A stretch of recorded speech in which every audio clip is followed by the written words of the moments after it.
August ప్రతిపాదన 1940ని నెహ్రూ గారు తలుపుకు కొట్టిన మేకులాగా మృతప్రాయం అని పేర్కొన్నారు. గాంధీ గారు 1940 ఆగస్టు ప్రతిపాదనను రొట్టె ముక్క అడిగితే రాయి ఇచ్చారని విమర్శించారు.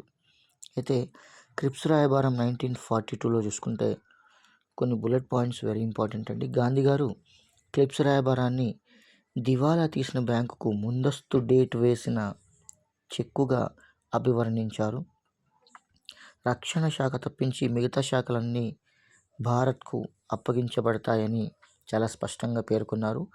రాజ్యాంగ రచన కొరకు రాజ్యాంగ సభను ఏర్పాటు చేసుకోవచ్చని ప్రకటించడం జరిగింది. తర్వాత భారత్కు రెండో ప్రపంచ యుద్ధం అనంతరం డొమినియన్ ప్రతిపత్తిని కల్పిస్తామని చెప్పారు. బ్రిటిష్ ప్రభుత్వం తెలిపింది, ఎందుకంటే రెండవ ప్రపంచ యుద్ధం 1945లో జరిగింది కాబట్టి. కామన్వెల్త్ నుంచి విడిపోయి స్వతంత్రం పొందే అవకాశాన్ని కూడా కల్పిస్తామని బ్రిటిష్ గవర్నమెంట్ చెప్పింది.